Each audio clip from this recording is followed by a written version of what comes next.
자, 오늘은요, 가석방 얘기 한번 해보려고 합니다. 왜냐하면 법무부가요, 얼마 전에 2026년 가석방을 확대하겠다 이런 안을 발표했습니다. 그러니까 당장 내년부터 가석방 인원이 30% 는다. 매달 계산을 해보니까 이게 1,300명꼴로 나온다고 하네요. 자, 이러면 굉장히 좀 대폭 늘어난 것 같다라는 느낌이 드는데 일단 왜 그런 거예요? 이게 지금 현재 이제 교정 시설의 이 인원 대비 봤을 때 네. 수용률이 지금 130% 정도 된다라고 합니다. 그만큼 이제 많이 지금 있다라고 보시면 되고, 특히나 이제 국내 유일의 이제 청주 여자교도소 같은 경우에는 지금 6평 남짓한 방에 13명씩 지내고 있다라고 하거든요. 네. 그러다 보니까 이 과밀화 문제를 좀 해소를 하는 부분에 대해서 계속 이야기가 나왔고, 특히나 이제 이런 부분들에 대해서는 이제 이 교도소에 수용돼 있는 인원들이 이제 국가배상 청구들이 했었다 보니까 네. 좀 이런 부분들을 제도적으로 좀 개선을 하기 위한 그런 이제 움직임을 보이고 있는 것 같습니다. 그러니까 굉장히 뭐 초과밀 상태다. 교도소에 들어가 있는 이제 범죄자들이 상당히 많다 이 얘기예요. 그런데 뭐 이 문제도 심각하겠지만 수용소 과밀로 힘든 거는 수감자들뿐만이 아닐 것 같아요. 예, 이들을 이제 돌본다고 할까요? 관리한다고 하는 교도관의 문제지요. 음. 교정 공무원의 5명 중 1명이 정신건강에 문제가 있다고 지금 5명 중 1명이? 예, 20%죠. 그러니까 말하자면 사실 교정 공무원이 할 일이 굉장히 많습니다. 네. 그러니까 사실은 적정한 인원을 넘어서게 되면 무슨 문제가 되냐면 그들 하나하나를 관찰할 수가 없습니다. 그러니까 그들 내부에서 어떤 일이 벌어지는지를 모르는 상황이기 때문에, 그리고 그 상황에서 관찰이 안 되기 때문에 갑작스러운 공격. 네. 그래서 다치는 경우도 많고, 그래요. 그 다치는 거에 대한 트라우마가 생겨갖고 어떤 다시 병원에 가고 거기에 대한 심리 치료를 받아야 되고 이런 것들이 반복되고 있는 상황이고요. 제가 이제 있었던 학교에서 교도관들하고 이제 수업을 하게 되면은 특히 과밀 수용이 이제 갈등이 생기면, 네. 재소자 사이에 갈등이 생기면 그거를 교도관한테 푼다고 합니다. 그러니까 교도관한테 갑작스럽게 폭력을 행사한다는 거죠. 아, 그래요? 본인들끼리 이렇게 싸우다가 툭 지금 튀어나오는 저 거예요. 보면은 예. 막 교도관이 맞는 것 같은 장면이 나오는데요. 저렇게 이제 공격을 하는 겁니다. 예. 저기 대치하게 있으면 저 상태에서 아유. 다음 단계로 넘어갈 때 저 피도 나고 막 그럴 때 저 트라우마가 결국은 정신건강의 문제로 되는. 사실은 그래요? 20%는 최소치입니다. 최소치예요. 예, 예. 5명 중 1명이라고 하니까 너무 마음이 아프다라는 생각이 들기도 하고요. 근데 어쨌든 간에 이 교도소 과밀 문제를 좀 풀어보자라고 해서 정부가 좀 꺼내든 카드가 가석방 확대 카드입니다. 일단 임 변호사님, 그 가석방 제도라는 것부터 살펴보죠. 이거는 언제 왜 만든 거예요? 이 1953년도에 형법이 처음 만들어졌을 때도 가석방이라는 제도가 있었습니다. 이 가석방이라는 건요, 이 가석방 된 때부터 네. 죄가 없어진다는 것이 아니라 사회로 돌아가서 나머지 형기를 마치다라는 의미를 담고 있습니다. 결국 형기를 다 못 채워도, 다 안 채운 상황이어도 교화 가능성이 확인되면 사회로 복귀시키겠다는 건데요. 네. 중요한 점은요, 자유의 몸이 된 것 아닙니다. 이 보호 관찰 같은 것이 뒤따르게 되고, 어디까지나 사회에서 잘 교화가 되고 있는지 지켜보겠다라는 의미를 갖기 때문에 죄가 없어지는 것은 아니라는 점도 좀 분명히 해두고 싶습니다. 그러니까 죄는 없어지는 건 아니지만 가석방을 시키는 그 조건이 교화가 될 수 있는지 이걸 확인을 해본다라는 건데, 그러면 이 가석방이라는 제도가 실제로 그 교화에 좀 도움이 돼요? 통계상으로 나타나는 건 확실히 도움이 되는 것 같습니다. 왜냐하면 모험적 수용 생활을 통해서 이렇게 규범을 지키는 경우에는 예. 재범 가능성이 많이 낮아진다고 하는데요. 실제로 보면 형기를 종료한 출소자 같은 경우는 네. 32.1%가 재복역, 그러니까 재범죄를 저지른다는 다시 겁니다. 들어간다. 예, 그러니까 예. 만기를 다 채운 경우, 근데 이제 가석방 된 경우에는 6.8%가 재범이 된다는 건, 말하자면은 실제로 이제 어떤 일정 정도 교화가 된 사람 같은 경우는 교도소에 두게 되면 더 위험하다는 겁니다. 네네. 그러니까 바깥으로 내보내서 사회생활을 하게 함으로써 재범률이 떨어질 수 있다라고 하는 통계가 저는 그걸로 나타날 수 있습니다. 그러니까 뭐 인과관계까지 따져볼 수는 없지만 가석방이 그래도 재범률이 조금 더 낮게 잡힌다. 상관관계 정도는 있는 거죠. 상관관계 정도는 잡히는 걸로 보인다라는 건데, 자, 그런데 우리가 짚어볼 만한 게 이 제도를 정면으로 흔드는 그런 사례가 있었어요. 이 마산 대학 교수 살인 사건, 이렇게도 알려져 있는데요. 네. 일명 전용술 사건입니다. 사건은 굉장히 충격적입니다. 전용술은요, 10대 때 이미 이성교제에 반대하는 부모에게 폭행을 휘둘러서 네. 징역형을 선고받은 바가 있었는데, 그 이후에 출소를 하고요, 연인이 변심을 했다고 생각하고 앙심을 품어서 흉기로 잔인하게 살해했습니다. 살인을 선고받았다가 미성년자였다는 점, 이 미성년자의 어떤 이 미완숙한, 비완성된 그런 마음 때문에 벌어진 일이 참작이 되어서 네. 무기징역이 선고가 되었고 특별감형에 의해서 징역 20년으로 감형이 되었습니다. 19년을 복역하고요. 네. 가석방이 되었습니다. 가석방. 이 가석방이 되는데 굉장히 큰 힘을 실어주었던 2년 선배가 있었습니다.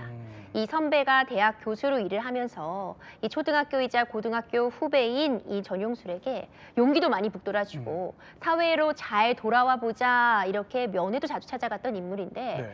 가석방된 이후에 이 대학 교수에게 돈을 몇 차례 빌리려고 했었나 봐요. 음. 그런데 이 돈을 빌리려는 이 요구를 거절당하자 앙심을 품고 자기가 가석방되는데 탄원서도 모아주고 힘을 실어줬던 이 교수를 잔혹하게 살인을 한 겁니다. 그래요. 가석방 중에. 그렇죠. 그러니까 가석방이 되지 않았더라면 일어나지 않았을 살인 사건이 벌어진 것이 아니냐.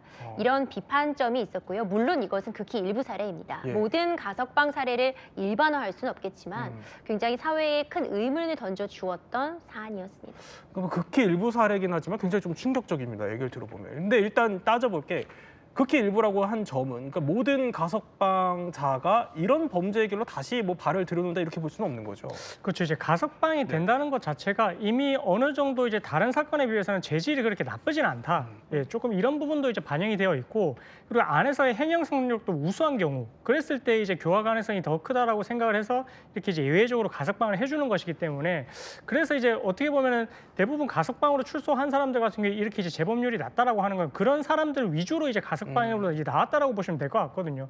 특히나 저도 이제 뭐 변호사 생활을 하면서 사실 사건이 끝나고 나면 의뢰인의 연락을 받는 경우는 거의 없긴 합니다. 없는데 그나마 연락을 주는 건 이렇게 가석방으로 나온 사람. 예, 그런 경우에 이제 이런 경우가 있었고 그래서 뭐 그때도 이제 사기 사건으로 피해자가 많았지만 일부와 합의된 부분에 대해서는 네. 또 어느 정도 참작을 해줬어 가지고 그래서 가석방 심사할 때 그런 부분도 고려를 하거든요. 그래서 뭐 이런 경우도 봤을 때 가석방 자체가 이제 어느 정도 이제 됐다라고 하면은 그 정도가 어떻게 보면 이제 다른 사건에 비해서는 조금은 경미했었기 때문에 가능했던 거다 이렇게 이해하시면 될 것 같습니다. 그런데 다시 전용술 얘기로 한번 넘어와 볼게요. 어쨌든 좀 이해가 안 되는 게 이미 살인 전과가 있었다는 거예요. 그럼에도 불구하고 이제 가석방이 됐다는 건데 그럼 대체 그 가석방 기준이라는 게 어떻길래 이 살인 전과까지 있는 사람까지 가석방이 되는 거예요?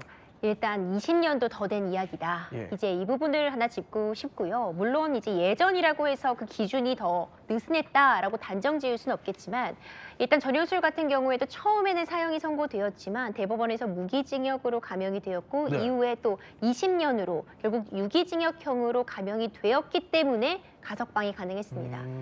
이 무기징역에 가까운 20년 정도라면은 네. 가석방이 원칙적인 경우라면 3분의 1만 형기를 채우면 일단 심사 대상은 되지만 일반적으로 보면은요 거의 80~90% 정도는 형기를 채워야 가석방이 됩니다. 그렇군요. 전용술 사안 같은 경우에도 19년을 복역하고 네. 이제 가석방이 됐었고요. 여러 가지 상황들이 종합적으로 고려가 되는데 가장 중요한 단어는 바로 교화 가능성입니다. 좀 모범적으로 수용 생활을 하고 네. 충분히 죄에 대해서 반성을 하고 사회로 돌아가서 남은 형기를 마쳐도 충분히 교화가 됐는가 그 부분을 보게 되고 특히 무기징역에서 유기징역으로 감형이 되었다면 이제 범죄에 이르게 된 사정도 고려하게 됩니다. 이 가석방 업무 지침 같은 것을 보면 범행 동기와 관련해서 우리가 흔히 이야기하는 좀 딱한 사정이 있었는지 네. 어린 딱한 시절에 사정. 어떤 피해를 본 바가 있었는지 결국 사회 감정이나 법 감정에 비추어 봤을 때 참작할 만한 사정이 있었는지도 한 축이 되곤 합니다. 근데 가석방 사유를 좀 들어보니까 조금 주관적일 수도 있겠다라는 생각이 들기도 합니다. 자, 일단 그런데 문제는 사형 선고만 아니라면 사실상 어떠한 흉악범도 사회로 다시 나올 수 있는 기회가 주어진다 이런 얘기이기도 합니다. 그래서 자, 지금 이 순간에도요, 이 교도소 안에서는 가석방을 사실상 노리는 거 아니냐 이런 얘기가 나오는 이들이 있습니다. 이름하여 가석방을 노리는 흉악 범죄자들 첫 번째 인물 한번 확인해 보죠. 자, 첫 번째 이 사람입니다. 1급 모범수로 가석방을 노린다. 누굴까요? 바로 가평 계곡 살인 사건 이은혜입니다. 자, 지난 2022년 우리 사회를 그야말로 충격에 빠뜨렸던 일명 그 계곡 살인 사건인데 일단 저희가 단독 보도했던 그 영상 한번 볼까요? 커다란 튜브 위에 올라탄 피해자 윤모 씨. 조현수와 공범 이모 씨가 튜브를 끌고 점점 깊은 곳으로 들어갑니다. 조현수가 튜브를 위아래로 위태롭게 흔들고 일행의 웃음소리가 끊이지 않습니다. 무거워서 못 뒤집네. 준수야, 같이 가서 뒤집어.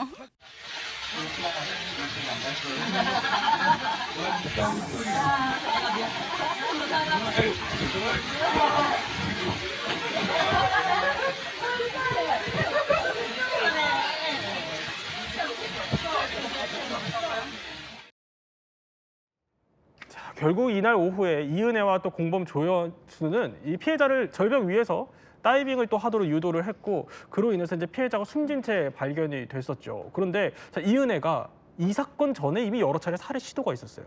수차례 시도했던 정황이 확인이 됐습니다. 일단 피해자 명의로요. 생명보험 6개를 가입을 했습니다. 네. 그 이후에요. 이 피해자의 자가용 타이어를 고의로 펑크낸 정황이 확인이 됐었고요. 뿐만 아니라 우리가 보거 잘못 먹으면 독이 있다고 얘기를 하잖아요. 이 보거 독을 음식을 제공을 해서 이때도 살인을 시도했던 정황이 있었습니다. 그리고 낚시터에서 물에 빠뜨리고 이 어깨를 고의로 누름으로써 마치 이 물에 고의적으로 살인을 유도하면서 빠뜨리려고 했던 그런 모습들이 동행했던 사람들에게 적발이 되어서 네. 신고까지 됐었던 사안도 있었는데 이렇게 여러 차례 살인 시도 끝에 우리가 알려져 있는 이 가평 계곡 살인 사건이 끝내 이루어지게 됐던 겁니다. 자, 결국엔 이제 이은혜는 무기징역 그리고 또 조연수는 30년형을 확정받고 지금 일단 교도소에 수감 중이죠. 그런데 우리가 지금 하고 있는 이 얘기, 가석방 얘기. 그러니까 이은혜가 1급 모범수로 가석방을 노리고 있다. 이거 무슨 얘기예요? 일단 먼저 가석방의 순서는 먼저 아셔야 되는 게 네. 분류처우위원회가 중요합니다. 분류처우위원회는 이 사람이 수용 중에 모범수인지 아닌지를 그 교도관들이 판단하는 겁니다. 그러니까 거기서 잘 보이게 되면은 네. 모범수가 되면은 그 뒤에 일종의 관성이라고 할까요? 우리가 좋게 보이는 사람 뒤에 더 좋게 보이지 않습니까? 그걸 노리는 겁니다. 계속 가석방 트랙이라고 트랙이라고 볼 수 있죠. 네. 그래서 분류처위원회가 되고 그다음에 교정자문위원회한테 또 잘 보이면은 이게 좋게 계속 나가는 겁니다. 이게 이제 이은혜 같은 경우는 자기 어떤 자술서 같은 경우를 진술서를 봤는데 네. 이게 뭐 판사님한테 쓴 부분도 있고 여러 가지가 있지만은 실제로 저 내용을 보시면 뭐가 느껴지십니까? 그러니까 팩트만 얘기를 합니다. 그리고 자기 얘기를 하는 거예요. 이 사건에서 중요한 건 뭡니까? 피해자가 처참하게 돌아가셨거든요. 네. 피해자에 대한 공감이 전혀 없죠. 음. 그러니까 저 사람은 기본적으로 주어가 자기 중심입니다. 자기 중심. 뭔가 굉장히 모범적으로 보이려고 그렇죠. 하는. 내가 네. 뼈저리게 후회하니까 반성하고 있습니다라고 하는데 저희 같은 사람 보면 저건 흔히 말하는 빵점이죠. 왜냐하면 저기에 뭐가 들어가야 되냐면 공감. 피해자가 얼마나 아팠는가 그게 네. 들어가야 되는데 그러니까 저런 식으로 지속적으로 속이려고 하는 겁니다. 네. 왜냐하면 분류처위원회에서 급을 높이려고. 아, 급을 그러니까 예. 높인다. 그러니까 모범수로 좀 분류가 예, 되고 예. 싶어하는. 자, 그런데 조금 더 충격적인 얘기는 바로 이겁니다. 이은혜와 공범 조연수가 서로 가석방 논의를 한 정황이 발견됐어요. 예. 그러니까 이제 이거죠. 본인들이 너무 잘 알고 있는 겁니다. 60%만 복역하면 가석방인데 이게 조연수와 이은혜가 서로 주고받은 편지입니다. 네. 그러니까 나는 6년 뒤면은 가석방이야. 그 뒤에 뭐라고 써있을까? 아이 신나. 아이 신나. 예. 자기가 지금 처벌받고 있는 건지도 네. 그걸 난 모범수 될 수 있어. 라고 자기가 생각하는 거지 아닙니까? 그 다음에 내가 무기징역인데 네. 다시 나오면 아빠가 쓰러져 죽는 거 아니야? 라고 하는 제도를 너무 잘 알고 있는 거죠. 너무 잘 알고 있는 거죠. 그래서 분류처위원회부터 시작해서 교정위원회까지 그 트랙을 네. 너무나도 꿰고 있다는 거. 그래서 조연수랑 이은혜가 뭔가 모의를 하고 있는 것이 아니라는 네. 정황이 나옵니다. 아니 근데 그 트랙을 꿰고 있다는 거는 재소자들 가운데서도 이런 얘기가 심심찮게 돈다 이렇게 볼 수 있는 거 아닙니까? 아마 박사 수준으로 잘 알고 있습니다. 제가 알고 있는 정도면 박사 수준. 네, 아주 꿰고 있습니다. 그래서 교도관들이 보고 있는 때는 행동을 너무 잘합니다. 근데 자기들이 안 볼 때는 자기들 마음대로 하죠. 근데 아까 보란 교도관 숫자가 어떻습니까? 너무 적죠. 그렇죠. 그래서 이게 세밀히 볼 수 없네요. 흔히 말하는 네. 사각지대가 생기는 거예요. 아, 그렇군요. 자, 이렇게 이은혜가 공범과 또 가석방 논의를 하는 사이에 피해자 유족의 안타까운 근황이 들려왔어요. 그렇습니다. 이제 형사 사건이 진행되는 것과 동시에 그 이은혜가 예전에 본인의 아이를 이 윤모 씨의 아이로 입양을 시켰었거든요. 예. 그것도 어떻게 보면 이제 뭐 보험금이라든지 상속을 노리고 하지 않았었겠느냐 뭐 이렇게 추정을 하고 있는데 그래서 그 이후에 이 유족 측에서 이은혜를 상대로 입양 무효 확인 소송을 진행을 했었습니다. 그 소송이 진행되고 있는 와중에 이 아버지가 윤모 씨 피해자의 아버지 같은 경우에는 이제 스트레스가 극심했는지 암에 걸렸다라고 하고요. 그리고 이제 작년에 그 돌아가시게 됐다라고 이제 그런 소식이 전해졌습니다. 자, 정말 안타까운 일이 아닐 수 없는데 그러면 두 번째 가석방을 노리는 또 흉악범은 누가 있을까요? 바로 재력으로 가석방을 노린다. 누굴까요? 남편을 잔혹하게 살해한 고유정 사건입니다. 이것도 2019년 정말 온 나라가 떠들썩했습니다. 일단 영상부터 한번 보고 올까요? 살인 때를 긴급 체포하겠던데. 왜요? 그런 적 없는데. 우리가 당했는데. 제가 검거 당시 모습 봤습니다. 이제 태어남을 넘어서 뭐 제가 당했다, 내가 당한 거다 라면서 반문까지 하는 모습인데 이게 어떤 심리입니까 일단? 우리가 보통 피해자 코스프레죠. 내가 당했다. 그다음에 뭐라고 했습니까? 내가 성폭행 당할 것을 피하기 위해서 내가 살인을 했다라고 주장을 하는 거죠. 머릿속으로 이미 계획이 다 짜여 있는 상식입니다. 근데 이제 자신의 범죄가 완벽하다고 느꼈기 때문에 되게 당당하게 왜 내 수갑을 채우시죠? 눈 똑바로 쳐놓고 보통의 범죄자들은 저렇게 하면 주저앉습니다. 막 울기도 하고. 근데 저 보십시오. 굉장히 확신이 드는 그렇죠. 눈빛인데요. 그렇게 되는 거죠. 그러니까 어떻게 보면 프레임을 좀 전환하시는데. 그렇죠. 저 상황이 바로 나타나는 거죠. 자, 그런데 이렇게 완벽한 범죄라고 꿈꿨으나 본인은 결국 이제 수사에서 드러났어요. 심지어 이게 한 2주 정도 철저하게 계획한 살인이었습니다. 철저하게 계획된 범죄였습니다. 고유정과 전 남편은요, 2017년도에 이혼을 했습니다. 예. 근데 이혼하고 2년 동안 고유정이 전 남편에게 아이를 보여주지 않았다고 합니다. 법원에 면접 교섭권을 신청을 했고 이제 남편이 면접 교섭권을 받게 되자 네. 고유정은 격분했다고 합니다. 아마도 이때부터 좀 범행을 계획하지 않았을까 추측이 나오고 있는데요. 예. 계획적으로 전 남편을 제주도의 한 펜션의 아들과 함께 놀러 가자고 유인을 합니다. 그리고 미리 수면제, 졸피뎀을 구입을 하고 네. 이 펜션에 가서 이 본인이 요리한 카레 라이스에 이 졸피뎀을 넣어 남편을 잠들게 한 겁니다. 그리고 미리 준비해간 흉기로 잔혹하게 범행을 저질렀습니다. 그 이후의 과정도 굉장히 충격적인데요. 이 본인이 계속해서 이 펜션에 머물면서 이 사체에 대한 처리까지 하려고 한 겁니다. 종량제 봉투에 나눠 담고 이 시신을 은폐하기까지 하는, 그리고 배편으로 본인은 제주도를 빠져나오는 철저히 계획적인 모습을 보여줬고요. 네.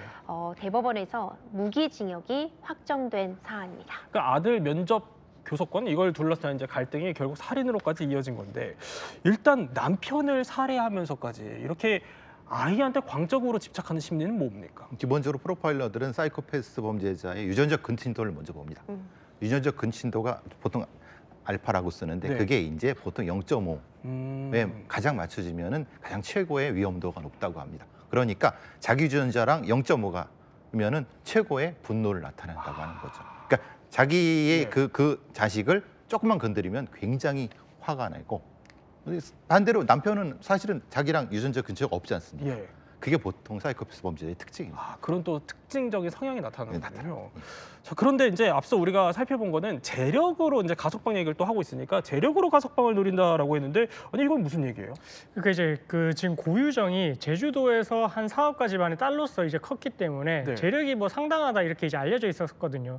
그러다 보니까 이 피해자 가족들도 지금 뭐 고유정이 이제 아무래도 돈 많은 재력가 집안이니까 변호사를 더 이제 어떻게 보면 써서 좋은 면을 써서 뭐 몇십 년 살다가 형기의 3분의 1을 채우고 또 가석방 될까 봐 무섭다. 이렇게 예. 이제 인터뷰를 한 내용인데 사실 저 내용을 보면 이미 사건이 끝이 났는데 끝이 나고 형 지금 진행 중임에도 불구하고 가족들은 그 고통에서 헤어나올 수가 없다는 겁니다.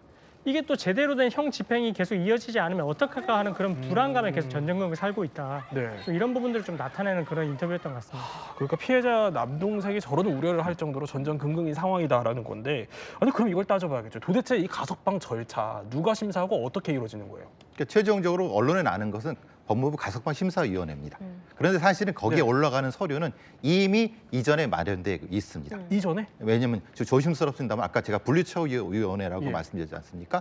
분류처위원회가 되면은 1급 모범수가 이미 되는 겁니다. 그 과정에서 교정자문위원회 교정위원들이 보통 이건 그 해당 교도소의 민간위원들이 많습니다. 그러니까 물론 이걸 일반화시킬 수 없습니다. 아주 예. 조심스럽습니다만은 이들 사이에 도는 얘기는 이겁니다.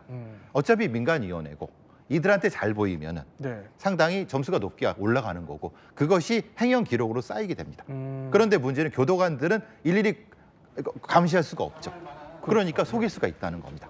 그게 뭐 혹시 뭐 돈이 될 수도 있고 아니면 뭐가 될 수도 있죠. 이건 조심스럽고 일반화시킬 수 없습니다만은 이런 얘기들이 많이 횡행하고 돌아다니고 있습니다. 그러니까 일반화할 수는 없지만 그럴 수 있는 여지가 있다. 여지가 제도적인 허점이 존재하는 겁니다. 제도적인 왜냐하면 허점이. 민간위원들이 들어가서 그것에 대한 점수를 판단하고 그것이 쌓이게 되면은 그 다음에 그 서류가 가석방 심사위원회 올라가는 겁니다. 근데 가석방 심사위원회는 네. 허위 심사를 하지 실질 심사를 하는 게 아니거든요. 그러니까 이게 제도적 허점이 분명히 존재하는 거고 그걸 이 범죄자들은 너무 잘하는 거예요. 근데 하나 추가적으로 궁금한 거는 좀 단순한 질문일 수 있겠지만 가석방 심사위원회에 들어가서 심사를 받고 이제 떨어진 분이 또 있을 거 아닙니까? 다시 이제 들어오시면 혹시 뭐 질문 내용 같은 걸 공유하거나 그럴 수도 있지 않아요? 근데 이제 웬만하면 그 가석방 심사위원회까지 올라가는 경우 거의 떨어지는 건 없습니다. 왜냐하면 될 만한 사람들을 올리는 거죠. 네. 왜냐하면 여러 교도소에서 다 올리는 거거든요. 그러니까 이제 점수가 상당히 높은 경우를 올리게 됩니다. 자, 그런가 하면은 이 고유정 얘기를 조금 더 해보면요. 이 고유정의 또 수감 생활 태도를 두고도 여러 가지 증언들이 엇갈리게 나오고 있습니다. 자, 식사도 잘하고 다른 수감자들과도 관계 유지에 문제가 없을 정도로 모범적인 생활을 하고 있다라는 반면에 동료 수감자들에게 따돌림을 당하고 있다. 고유정에게 물건을 던지거나 지나갈 때 일부러 밀치면 고유정도 욕설로 강하게 대응한다라는 이제 언론 보도를 저희가 바탕으로 이제 증언들을 저희가 재구성을 해봤는데, 자, 이런 이야기가 동시에 나오는데 이런 게 가석방 노림수다 이런 얘기가 있어요? 교도관들이 보는 앞에서는 되게 잘합니다. 굉장히 불쌍해 보이게 행동을 합니다. 근데 그거를 재소자들은 알죠. 굉장히 거짓말을. 왜냐하면 자기들과 다르니까. 왜냐하면 지금 이 내용들이 다 이제 언론에 나가고 그렇게 되면 네. 사실은 이 그 언론 보도 자체도 가석방에 올라가거든요. 네. 굉장히 고도의 심리전을 벌이고 있다고 보는 거죠. 심리전. 자, 이 심리전 얘기를 해주셔서 세 번째 인물은 이 심리전과 또 연관이 되어 있는 인물입니다. 바로 채널A의 이 범죄자가 편지를 하나 보내왔습니다. 함께 볼까요? 먼저 저는 어느 방송국에도 사건과 관련된 서신을 보낸 적이 없지만 채널A의 남다른 신뢰도에 일이 몇 자 끄적여 봅니다. 제주도 제 스스로 관련 서적들을 구해 냉철하게 테스트를 해본 결과고 봅니다. 굳이 갖다 붙이자면 저는 환경적 요인에서 기민한 소시오패스 쪽에 더 가깝다고 보여집니다. 먼저 저는 어느 방송국에도 사건과 관련된 자, 스스로를 소시오패스에 가깝다 이렇게 칭하는 세 번째 인물 한번 확인해 보죠. 바로 사형수도 가석방을 노린다. 희대의 연쇄살인마 유영철입니다. 일단 이 유영철이 가장 짧은 기간 가장 많은 희생자를 낸 사람이에요. 그렇습니다. 2003년 9월부터 2004년 7월까지 약 10개월간 20명을 살해를 했던 사건이었는데 사실 이 이전에도 뭐 절도, 강간, 뭐 폭력 이런 전가 14범이긴 했었거든요. 네. 근데 그 이후에 지금 이렇게 이제 단기간에 이렇게 이제 많은 살인 사건을 저지르다 보니까 당시에 이 대중들이 어떻게 각인이 됐냐면 소시오패스, 당시에 사이코패스 이런 단어의 개념이 유영철 때문에 알려졌다라고 해도 과언이 아닐 정도로 예, 정말 이제 충격을 줬던 그런 사건입니다. 아니 그 정도로 충격적인 사건이라는 건데 그러면 이 유영철이라는 사람이 과거에 그 다른 범죄자들이랑 어떻게 좀 달랐어요? 기본적으로 하는 건 저희들은 러스트 머더라고 합니다. 쾌락살인. 살인을 함으로써 쾌락을 느끼는 자와 보통의 살인자. 이 살인자는 쾌락 살인자입니다. 그러니까 뭔가 뚜렷한 목적은 살인 그 자체죠. 살인을 함으로써 예. 느껴지는 일차적인 감각적인 쾌락. 그 자체가 유영철이 다른 범죄자와 큰 차이를 느낀다. 그래서 이제 사이코패스라고 하는데 본인은 극구 뭐라고 합니까? 소시오패스라고 하지 않습니까? 그렇죠. 예. 그러니까 사이코패스가 되기 싫은 겁니다. 자기가 그걸 공부를 통해 알았거든요. 본인이 또 알아서 이렇게 예, 예. 설명을 하는 거군요.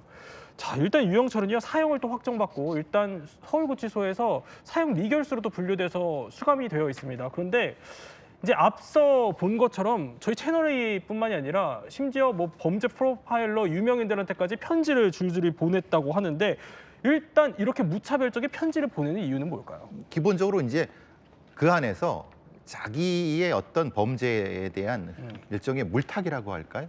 사실은 그 유영철의 범죄는 어느 정도 다 밝혀졌거든요. 근데 이것을 일종의 궁금증을 유발해 갖고 찾아오게 만들어 갖고 나중에 이제 조금이라도 뭐 가석방이 되든 뭐든 어쨌든 도움이 되려고 하는 그런 아주 지능적인 목적을 가지고 지속적으로 귀찮을 정도로 보내죠. 근데 배프로파일러는 받아보셨다면서요? 전 있던 대학교에서 예. 대학교로 왔더라고요.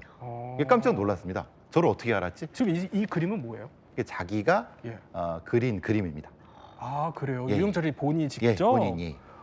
근데 이런 것도 뭔가 가석방이랑 연관이 될 수 있는 거예요? 이게 아무래도 이제 저렇게 하면서 자기가 예. 사회적으로 사회성에 문제가 없다라고 하는 것을 지속적으로 노출시키려고 하는 것 같은데 저 설명을 가지고 굉장히 많은 설명을 합니다. 저 그림 하나 놓고 한 서너 장 설명을 합니다. 내가 왜 이렇게 그렸는지에 대해서. 예.